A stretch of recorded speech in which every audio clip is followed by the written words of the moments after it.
Hola queridos estudiantes, yo soy la profesora Nerea Lucrecia Jodor, profesora ayudante de la Cátedra B de Introducción al Derecho, y hoy vamos a abordar la temática de Sociología y Derecho. Este tema corresponde a la bolilla 2, referida a la unidad 2. Vamos a abordar específicamente, como acabo de decir, el tema de Sociología y Derecho. ¿Qué vamos a utilizar o cuáles son los libros que vamos a utilizar? Bien, dentro de la bibliografía tenemos a Martínez Paz, vamos a usar Introducción al Derecho, Editorial Ábaco, Rodolfo de Palma, que es la edición que yo tengo, probablemente también la que tengan ustedes, si la consiguen online, si la consiguen fotocopiada o como sea, desde la página 170 a la 174.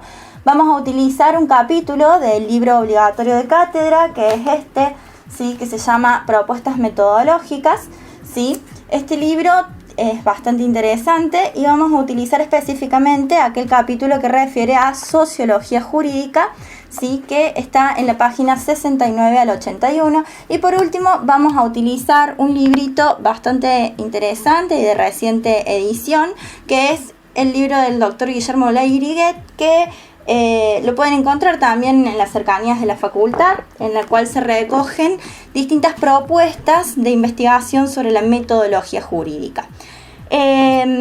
Comencemos entonces.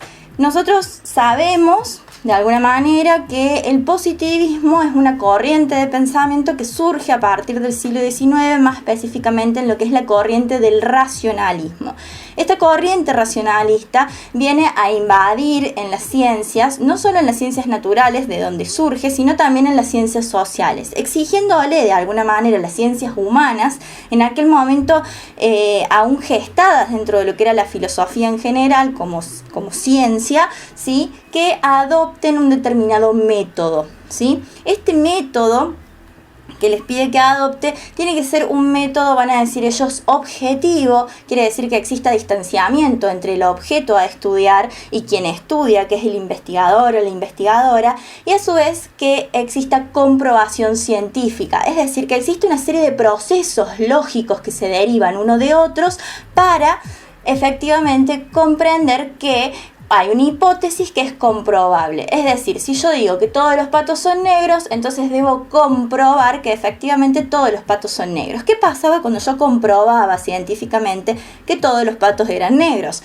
Pues bien, lo que sucedía era que teníamos una ley. Así como se establecían las leyes de la naturaleza, se pretendió también establecer las leyes generales de lo social. El positivismo, como corriente de pensamiento, es una corriente de pensamiento que, como dije al principio, invade en las ciencias sociales y empapa, metiéndose entre medio de todas las producciones teóricas. Es por ello que tenemos un positivismo jurídico y un positivismo también sociológico, ¿sí? En cuanto al positivismo jurídico, lo vamos a ver más adelante, o ya lo hemos visto en realidad en la parte anterior, sobre qué es el positivismo jurídico. En particular, lo que vamos a referir al positivismo jurídico es una ciencia de lo jurídico, o sea, del derecho, que busca racionalizarlo, es decir, establecer una ciencia objetiva para poder estudiar las normas jurídicas. El mejor ejemplo, la teoría más elaborada de aquel momento sobre el positivismo jurídico es la teoría de Kelsen, ¿sí? Un librito bastante interesante que no lo bajé de la biblioteca, pero anda por ahí dando vueltas, ¿sí? Que se llama Teoría Pura del Derecho. En cuanto a lo sociológico, el positivismo jurídico, entonces, el positivismo como corriente de pensamiento, ¿qué es lo que va a pretender de la sociología? Pero previamente a interesarnos sobre qué es lo que va a pretender, entonces vamos a hablar de qué es la sociología como ciencia. La sociología como ciencia surge en efecto junto con el positivismo y no es ni más ni menos que la intención de crear, establecer normas generales, normas de conducta sobre lo social, leyes generales. ¿Por qué? La sociología surge en realidad de las ciencias naturales. En las ciencias naturales, generalmente los biólogos lo que hacen es observar determinado comportamiento de los animales y de repente establecen leyes generales, ¿sí? Como por ejemplo, determinada especie decide aparearse en un determinado tiempo, por ejemplo, desde septiembre hasta noviembre, ¿sí? Para dar un ejemplo, eso es lo que hace la biología. Comte, en su momento, que fue uno de los fundadores de la sociología, dice, si yo puedo entender a los seres humanos, también como entiendo desde la biología, puedo entonces determinar su comportamiento y puedo generar leyes generales acerca de su comportamiento. Pues bien, eso es lo que busca la sociología, influenciada por el positivismo.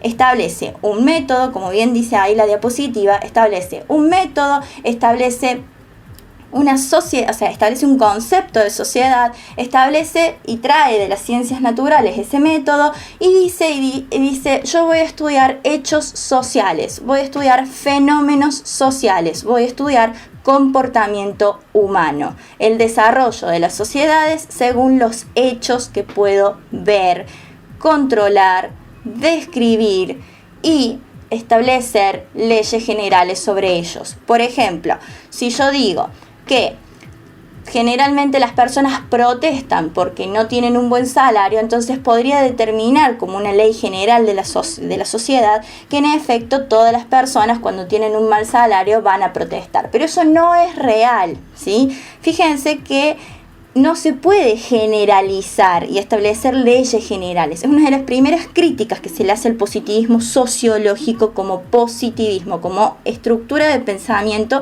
que invade de nuevo, inunda una determinada manera de hacer ciencia, ¿sí? O una disciplina de las ciencias. Bueno, entonces, seguimos.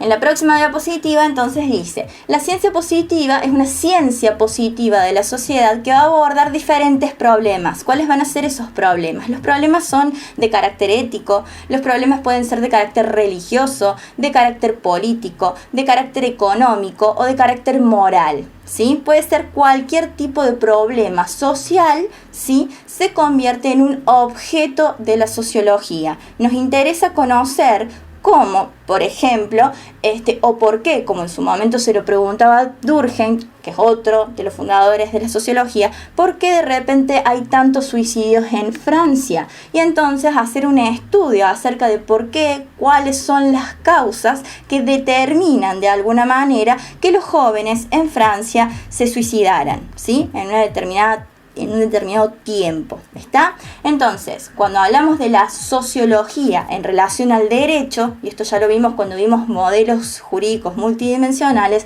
decimos que en realidad la sociología, cuando se junta como disciplina con el derecho y trabajan interdisciplinarmente, ven al derecho como un fenómeno social, es decir, como un producto de las interrelaciones humanas, ¿sí?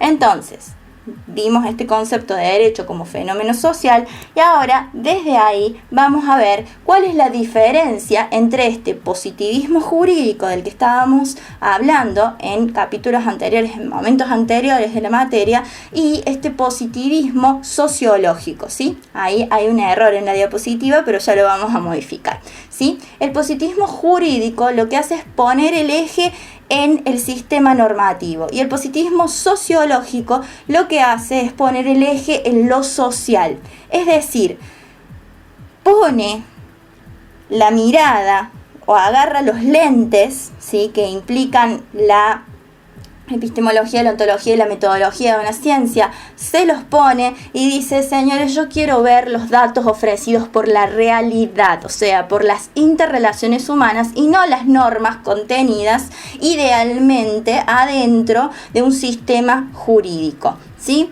Entonces, acá vamos a parar y vamos a hacer una referencia. Existen dos grandes autores, ¿sí? Que hablan justamente de esto. ¿Por qué la ciencia o el positivismo jurídico no aborda a las cuestiones sociales y por qué entonces la sociología no debería abordar las normas, sino si las normas tienen eficacia, es decir, si las normas cumplen o no cumplen, ¿sí? Con su cometido, y si las normas surgen de lo social, entonces cómo surgen y cómo se modifican desde lo social. Los dos grandes autores que refieren a esto son en realidad Kelsen y Weber. Kelsen nos va a decir, no va a decir, oiga, para mí lo social no tiene nada que ver con el derecho. Simplemente va a decir que para generar una teoría pura del derecho, él no puede abordar las temáticas propias de la sociología jurídica, ¿sí? Que en ese momento la sociología jurídica era positivista porque estaban escribiendo en el mismo momento, ¿sí? Entonces dice, no, yo no puedo estudiar aquello que refiere a lo social. Yo tengo que, para hacer una ciencia dura, una ciencia racionalista con método propio y puro, tengo que estudiar solo la parte ideal, que es la norma, ¿sí?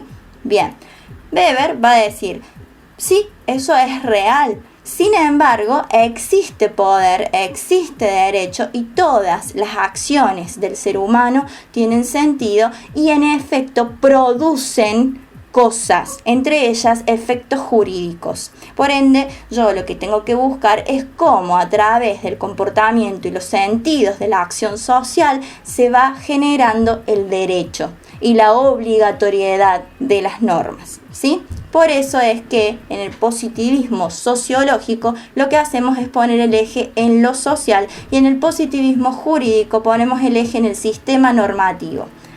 Una vez que hemos dicho esto, entonces volvemos a Martínez Paz y dice, Martínez Paz va a decir, existen críticas al positivismo sociológico. ¿Por qué? Porque el positivismo sociológico se convierte en una disciplina realmente completa, ¿sí? En la que intentan como decir, bueno, no solamente si nosotros consideramos que el derecho es un fenómeno social, es un hecho social, entonces nosotros también podemos describirlo, ¿sí? Entonces nosotros somos la mejor disciplina, y no la disciplina de la dogmática jurídica, para describir el derecho. Ese tipo de posturas, que son posturas extremas, ¿sí? Dentro de lo que es la construcción científica de la modernidad, tienen críticas. Una de esas críticas es que se enfoca el enfoque, la mirada, los lentes que uno se pone para mirar, ¿sí? Están establecidos desde una sola perspectiva, sin tener en cuenta otros procesos que no son sociales, sino que son políticos, que son económicos, que son éticos, que son morales, ¿sí? Que no se tienen en cuenta, que se pierden si yo solamente me pongo unos lentes que miran una sola cosa y hago foco en una sola cosa, que es el derecho como fenómeno social interpersonal, ¿sí? Producto de las relaciones humanas. Entonces volvemos. A veces ignora, ¿sí? Otra de las críticas es que a veces ignora la existencia de los derechos y los principios inviolables, es decir, del derecho natural, y dice, bueno, esto quizás a lo mejor no existe, e ignora esa construcción ética, ¿sí? Del hombre, del ser humano en realidad, ¿sí? Y de luego dice, el equilibrio social y jurídico combina la fuerza condicionante de los hechos con la fuerza del derecho. O sea, se olvida que en realidad los hechos solamente van a tener, o sea, estos hechos o fenómenos que los científicos estaban diciendo es lo único a lo que le voy a poner atención, a esos fenómenos y hechos jurídicos, porque a partir de ahí puedo explicar todo el derecho. Martínez Paz va a decir, señores, en ese caso, o sea, recupera muchas críticas en realidad y las resume en, si yo pongo mucha atención en los hechos, me olvido, ¿sí? Que la fuerza para que se cumpla la norma está en el derecho y se encuentra en el derecho, ¿sí? Específicamente en la posibilidad de hacer cumplir la norma por medio de la fuerza. ¿Está? Bien, pasamos a la diapositiva siguiente, en la que Martínez Paz empieza a destacar diferentes corrientes sociológicas. Estas corrientes sociológicas que él destaca en su libro van a ser 5. Existen, por supuesto, un montón más de corrientes sociológicas acerca de lo jurídico, pero vamos a ver estas 5 y qué es lo que más o menos a lo que más o menos refiere cada una de ellas. Por supuesto, no en profundidad porque no tenemos tiempo, ¿está? La primera concepción es la concepción evolucionista, ¿sí? En esta concepción evolucionista, el derecho va a ser un producto de lo social. O sea, ¿por qué? Porque la sociedad es un organismo que evoluciona, ¿sí? En una perspectiva en la cual la evolución es lo principal y los lentes desde los que yo miro lo científico es específicamente que el ser humano evoluciona, al igual que evoluciona cualquier otra especie, como por ejemplo los elefantes, como por ejemplo los delfines, como por ejemplo lo que sea, voy a comprender entonces que en una perspectiva evolucionista, el derecho es producto de la evolución social del ser humano. Al ser producto, entiendo que la sociedad es un organismo vivo, al igual que cualquier otro organismo. En base a estas concepciones evolucionistas también se funda la concepción funcional. La concepción funcional va a decir cada una de las personas que forman parte de lo social cumplen una función dentro de la sociedad. Entonces, el que debe cumplir la función de educar, educa. El que debe cumplir la función reproductora, reproduce. El que tiene que cumplir una función para trabajar, trabaja y produce, no sé, maíz, trigo, lo que sea. Cada uno de ellos cumple una función. Están aquellos que cumplen también la función de líderes y aquellos que cumplen la función de ser liderados por ese líder. La vida en sociedad implica que cada uno de estos organismos vivos, cada una de estas partecitas de un mecanismo, sea que estemos hablando de la concepción mecanicista o de la concepción organicista de la sociedad, cumpla una función, y que si no cumple esa función, entonces la sociedad no anda como debiera, es decir, se rompe, ¿sí? Bien, entonces, en ese caso, la vida en sociedad solo es posible si existen reglas. ¿Por qué? Porque cada uno cumple con su función si cumple con las reglas. Por ende, lo que hace el derecho para esta concepción funcionalista es garantizar el interés y la solidaridad entre partes de la sociedad. Porque si cada uno cumple su función, uno educa, otro reproduce y otro genera el alimento, entonces todos vamos a vivir bien, ¿sí? Y por ende, cada uno cumplirá su función, ¿vale?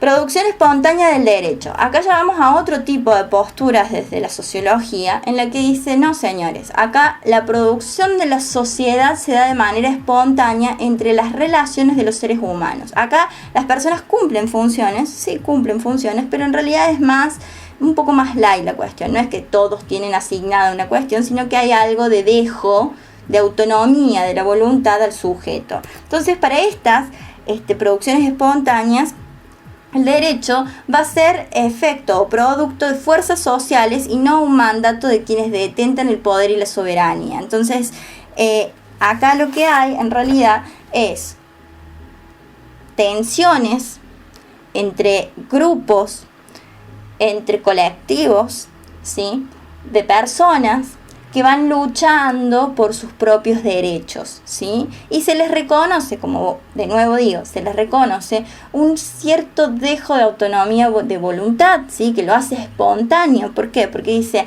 acá no solamente hay un líder que me va a liderar y que me va a decir lo que tengo que hacer, sino que yo tengo el poder, yo individuo que formo parte de los colectivos y que me siento identificado con estos colectivos, puedo generar una fuerza social que modifique o no, ¿sí?, al derecho y a las normas establecidas. Bien, entonces, vamos a la protección y garantía, ¿sí? La otra concepción es entender que el derecho es protección y garantía de los intereses o del interés del ser humano, ¿sí? A la próxima diapositiva, que es hablar de las perspectivas que establecen que el derecho en realidad, o las perspectivas sociológicas que abordan el derecho como fenómeno social y dicen que es en realidad una protección y garantía del interés del ser humano. Aquí, el derecho va a ser un medio para alcanzar fines y valores que ya sean individuales o colectivos, y en realidad sirve para establecer un equilibrio de intereses, un equilibrio entre los intereses que están en conflicto, ¿sí? Acá se dice, bueno, no, el derecho en realidad no solamente lo detentan aquellas personas que tienen el poder y que se organizan y toman el poder, como en el caso anterior que hablábamos de la espontaneidad, sino que acá en realidad el derecho va a servir como un medio y un fin para afianzar valores. ¿Valores de quiénes? De los grupos o de los individuos, ¿sí? Buscando un equilibrio entre unos que piensan una cosa y los otros que piensan la otra cosa, ¿sí? ¿Por qué? Porque hay intereses en conflicto. Por ejemplo, intereses en torno al medio ambiente, intereses en torno al derecho a la vida, intereses en torno a la defensa del consumidor, derechos de defensa del consumidor, etc. Entonces, en este caso, estaríamos diciendo que el derecho en realidad es una herramienta para alcanzar medios y fines colectivos, ¿sí? Seguimos. 5. Y una de las que más desarrolla Martínez Paz, que es la teoría sociológica sobre las instituciones, o sobre que el derecho es un fenómeno social que da lugar a las instituciones y nace y vive dentro de las instituciones. ¿Sí? Vamos a ver esto. Dice, los seres humanos, acá dice, por voluntad van a crear instituciones a través del tiempo. Estas establecen normas, reglas de conducta, valores y fines. ¿Sí? Entonces, lo importante de esto es que, primero, acá hay completa voluntad y autonomía de los sujetos humanos. Los sujetos humanos deciden por propia voluntad crear una institución, crear un grupo, crear algo que está por fuera de ellos mismos, pero que los contiene y que los norma a ellos, ¿sí? Por ejemplo, el Estado, por ejemplo, un grupo, una organización civil, etcétera. ¿Sí? En esos grupos, en estas instituciones, los seres humanos lo que hacen es establecer normas, reglas de conducta y valores en pos de un determinado fin. ¿Sí? Lo que yo estoy buscando es cumplir con un determinado fin. En el caso del Estado es garantizar el bien común y el estado de bienestar. O sea, el estar bien de la comunidad, que no todas las personas, por ejemplo, puedan ejercer la violencia para cobrarse, que no hagan justicia por mano propia, básicamente, sino que la justicia esté en manos del Estado. Podría decir que el Estado existe o que genera un Estado que establece normas para regular justamente estas relaciones comerciales entre los consumidores y los proveedores. También existe para regular estas cuestiones o estas relaciones entre quienes quieren cuidar al medio ambiente y preservar este medio ambiente tanto para nosotros como para las generaciones futuras, y aquellas empresas que hacen extractivismo de los recursos naturales, ¿sí? Entonces, en este caso existe un dejo de voluntad del ser humano que autónomamente entrega una parte de su poder, ¿sí? Que son en realidad lo que se llaman las teorías contractualistas, ¿sí? De lo social, de lo político, de dónde surge el poder del Estado de alguna manera, ¿sí? Que también se cuelan en lo sociológico. Entonces, en lo sociológico dice, bueno, entonces las normas o estas instituciones como fenómenos sociales son fenómenos jurídicos también, porque establecen normas. Y esas normas sirven en realidad para el cumplir y alcanzar fines, entonces, superiores, como por ejemplo el bien común, ¿sí? Bien, entonces, una vez que terminamos con esta parte, que son las distintas teorías, ¿sí? Vamos a pasar a ver otra vez al derecho como fenómeno social. Entonces, cuando hablamos del derecho como fenómeno social, y esta partecita ya estamos abriendo el otro libro, que es el de propuestas, y estamos entrando acá como para dejar planteado el tema y después volverlo a abordar, ¿sí? En lo que es el seminario de cátedra de metodología de la investigación jurídica, que es bastante interesante porque aborda en profundidad todas estas perspectivas sociológicas en su relación con el derecho, ¿sí? Entonces, este derecho que habíamos dicho que era un fenómeno social, entonces, como para dejarlo planteado, hay una diferencia o una distinción entre quienes hablan de una sociología jurídica y quienes hablan de la existencia de una sociología del derecho, ¿sí? Carbonnier, que es el autor que está tomando en este momento la doctora Urquiza, que fue quien escribió esta partecita del libro de propuestas metodológicas, toma esta distinción, que es una distinción bastante puntillosa y propia de quienes hacen sociología jurídica, pero que no está de más establecerla y dejarla clara para el alumnado, ¿sí? Entonces, la sociología jurídica, va a decir Carbonnier, engloba aquellos fenómenos sociales de los cuales el derecho puede ser causa, puede ser efecto o puede ser ocasión, incluidos los fenómenos de la violación de las normas, la inefectividad o la desviación, es decir, la inefectividad de la norma o la desviación, es decir, cuando las personas no cumplen con la norma, ¿sí? Bien. La sociología del derecho, va a decir Carbonnier, es aquella disciplina o parte de la sociología en general que busca analizar lo que constituye el derecho mismo, es decir, aquellas reglas e instituciones, ¿sí? Entonces, la sociología jurídica se puede entender como una disciplina que es un tanto más abarcativa, ya que no solamente está estudiando los fenómenos jurídicos primarios, sino también los fenómenos jurídicos secundarios. En cambio, la sociología del derecho lo que hace es estudiar específicamente aquello que constituye al derecho mismo, ¿sí? Y ahora vamos a ver bien esto. El derecho, entonces, no es un derecho vivo, sino que no es un derecho válido. O sea, no, en la sociología, ya sea del derecho o en la sociología jurídica, lo que buscamos, en la sociología en general, aplicada como disciplina, aplicada al estudio del derecho, lo que entiende es que el derecho está vivo y no estoy buscando el derecho válido. Vuelta de nuevo a la diapositiva que establecía entonces que el derecho o la sociología jurídica pone el foco en el hecho social y no en el sistema normativo como lo hace el positivismo jurídico. ¿Está?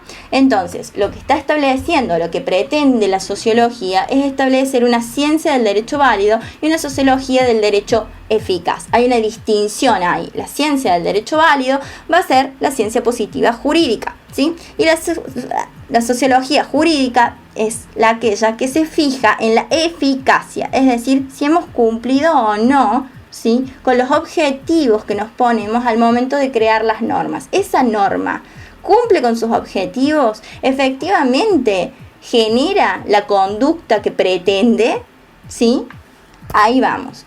Entonces, ese fenómeno social del que estábamos hablando, que es el derecho, puede ser entonces un fenómeno, o ¿qué es un fenómeno social? Es algo que está inserto en una realidad que es de carácter diacrónico y de carácter sincrónico.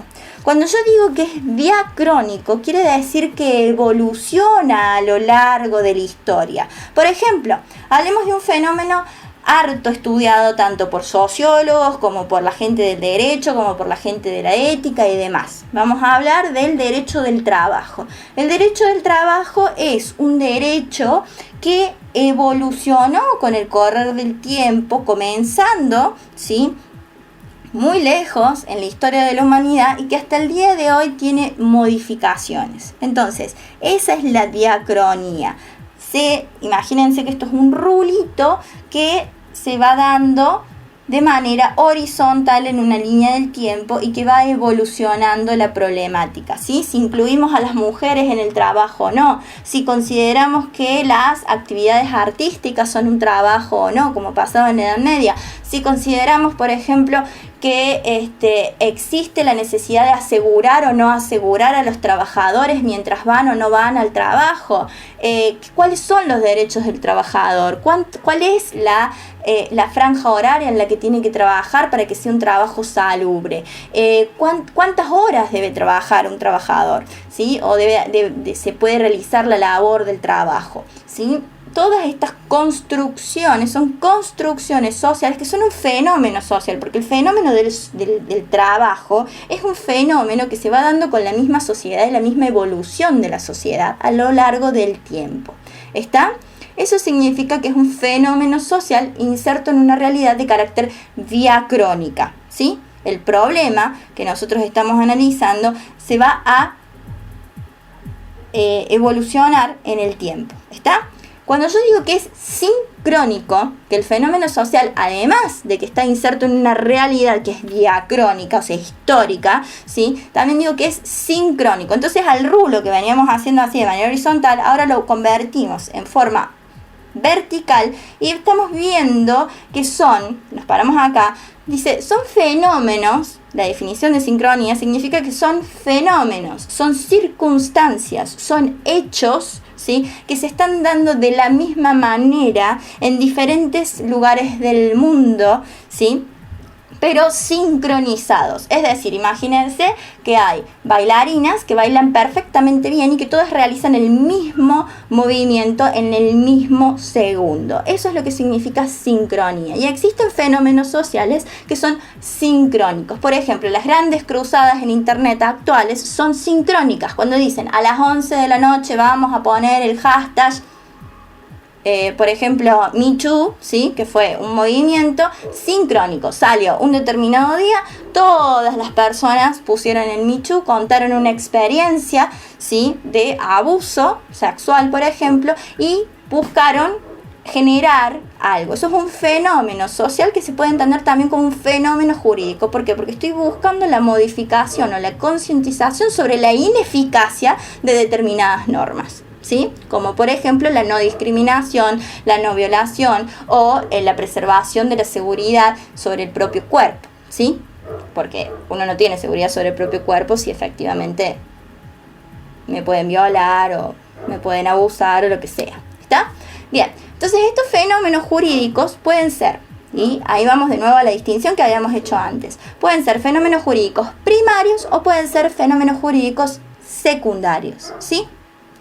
Los fenómenos jurídicos primarios, ¿sí?, van a ser aquellos que van a crear al derecho y se identifican con él. Por ejemplo, el origen de los jueces, el origen de las leyes, el origen del derecho escrito, el origen de la aplicación de las sentencias, ¿sí?, etcétera. Los fenómenos jurídicos secundarios son aquellos que comprenden algún elemento del derecho, aunque se encuentre mezclado con otras cuestiones, ¿está?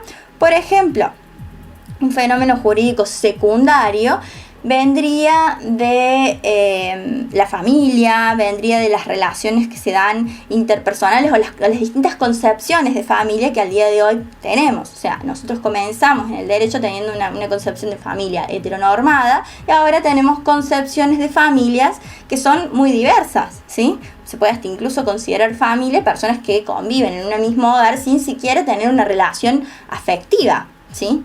Afectiva de tipo amorosa, ¿vale? Entonces, las diferentes formas en las que estas cuestiones se van modificando tienen algo de derecho, ¿sí? Tienen algún aspecto del derecho, pero son fenómenos jurídicos secundarios porque también están mezclados con otras cuestiones que son de la realidad social en la cual se encuentra inserto este fenómeno jurídico o el fenómeno del derecho como fenómeno social. ¿Está? Bien, seguimos.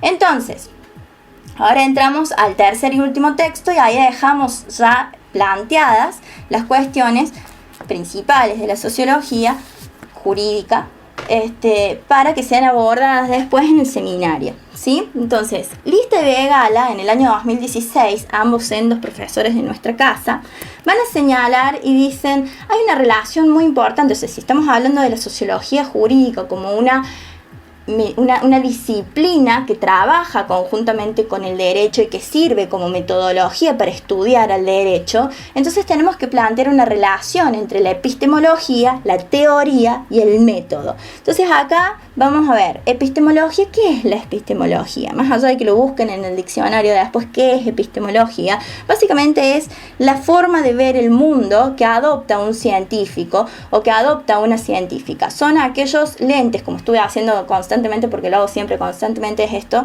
de ponerse los lentes para mirar, ¿sí? Bien, es eso. La epistemología es adoptar una determinada teoría para mirar algo, ¿sí? Las teorías van a ser construcciones, justamente, construcciones de conceptos que nos sirven, conceptos teóricos, conceptos ideales, que nos sirven para abordar el conocimiento de la realidad, ¿sí? Por ejemplo, son lo que nosotros llamamos en método, de donde vienen las categorías teóricas o de donde vienen las famosas categorías teóricas de, por ejemplo, eficacia simbólica de la norma o ese tipo de dichos o de términos en realidad provienen de la teoría y son categorías teóricas que responden a una determinada concepción de la realidad, ¿sí? Entonces, podría adoptar, por ejemplo, una teoría positivista, podría adoptar una teoría comprensivista, podría adoptar una perspectiva o teoría conflictualista. En la primera voy a querer generar leyes generales para comprender lo social, en la segunda voy a comprender que en realidad lo social está hecho de las interrelaciones y que las personas actúan con un determinado sentido, y en el tercero voy a, así a grandes rasgos, voy a comprender o voy a entender o voy a asumir que existen tensiones dentro de lo social y que esas tensiones dan lugar a pujas de poder en las cuales los grupos van imponiendo entonces sus diferentes intereses. ¿Está? Bien, el método entonces, dentro de lo que es las ciencias en general, no es ni más ni menos que la forma en la cual yo accedo a la realidad, ¿sí? Son las herramientas científicas para acceder a la realidad. ¿Está? Entonces, dicho esto, entendemos que la sociología es una ciencia social que aproxima su objeto de estudio a una realidad sociojurídica mediante diferentes métodos y técnicas. Estos métodos y técnicas pueden ser métodos cuantitativos o métodos cualitativos. Es decir, puedo dedicarme a estudiarlos desde hacer simplemente una encuesta o estudiar, por ejemplo, los resultados de unos censos, o puedo hacerlo también a través de combinar estas encuestas que voy recolectando con entrevistas personales, con documentos, o puedo directamente trabajar solamente con documentos. Lo cierto es que lo que yo hago es abordar la realidad mediante un método, utilizo un método, ¿sí? Bien.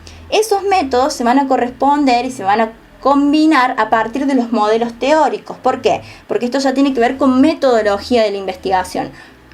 Siempre que yo adopte una perspectiva, una epistemología, ¿sí?, tengo que asumir o utilizar para realizar una investigación o para abordar la realidad una teoría que se encuentre inmersa, porque es lo mismo que yo diga, bueno, yo me voy a poner estos lentes, pero en realidad quiero ver con una lupa, ¿sí? Entonces me pongo el lente, arriba me pongo la lupa, arriba me pongo otro papel y así, evidentemente no voy a estar mirando claramente qué es lo que yo quiero mirar, sino que voy a tener bastantes cosas que no me van a dejar ver o que están combinadas de una manera defectuosa, ¿sí?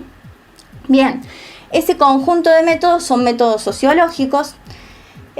Los supuestos epistemológicos, métodos y teorías siempre están relacionadas, y los métodos como conjunto de capacidades y habilidades se aprenden investigando, ¿sí? Esto es para los que hacen investigación.